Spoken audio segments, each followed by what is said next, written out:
Hello dear students, how are you everyone? So I hope that you have enjoyed your leave very well. Now coming back to our online classes, we are taking the chapter 3 of our class 12th physics, that is current electricity. So right now the chapter I am taking is dealing with the moving charges. Okay, so first of all I want to inform you that in the very first chapter we have studied about the static charges and the properties related to static charges and electric field. In the second chapter what we have studied is the potential and potential difference, and also we have studied about the capacity or the capacitor, the charge storing bodies. So now in the third chapter we will take up the moving charges. The basic difference between these two, that is static charge and moving charge, is that static charges produce electric field only and it do not constitute any current, it do not produce any current, while the moving charges produce both electric and magnetic field and also it produces electric current. So this is the basic difference between the previous chapters and this third chapter. So coming back to the third chapter, right from the beginning I am taking the introduction of this chapter. So first of all we have studied that charges when flow from one place to another constitute current. Current is nothing but the flow of anything, flow of something. A flow, we can say that flow of any quantity like water is called current. So in the same way we can say that electric current is nothing but the flow of charge with respect to time, because time rate of change of charge is called current. We can say that amount of current flowing per second through a given point in a conductor is always known as electric current through that conductor.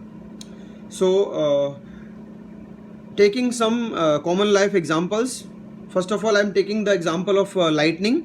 Whenever the clouds are charged, heavily charged, then what happens?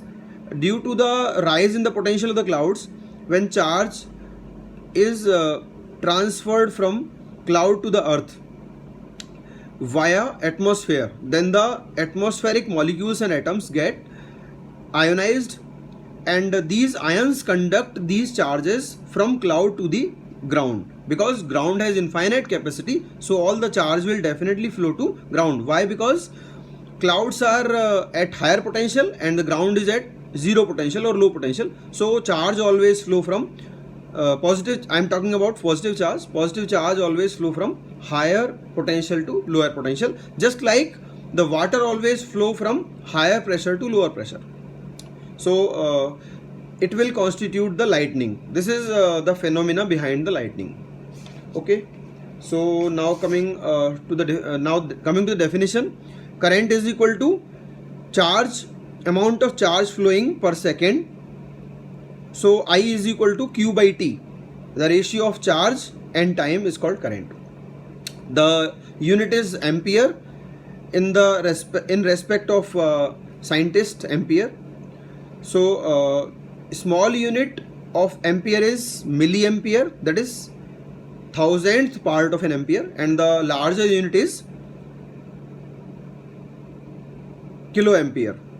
So it is 1000 ampere. So generally the current which is flowing in our household circuit is of the order of few amperes, say 0 to 5 ampere. So now coming to the next topic, electric current inside the conductors. So generally I am talking about some solid conductors like metals. What happens inside the metal is electrons flow from the atoms. The case of metals is that electrons inside the atoms in the metals are loosely bounded, so at room temperature they gain sufficient energy to come out and to flow in the conduction band. So when they start flowing, then they constitute current. The current in the metals or solid bodies is only due to the flow of electrons and not due to the charges of ions, because ions are not movable in case of solid conductors. In the solid conductor, the current is due to only electrons. But in electrolyte solution, that is any solution having ions, for example, we take a few drop of hydrochloric acid and drop it in pure water, then it becomes acidic. The acidic water will start conducting electricity and it become an electrolyte. So in this electrolyte, electrons as well as ions, that is H plus ion and OH minus ion, both will constitute the electric current.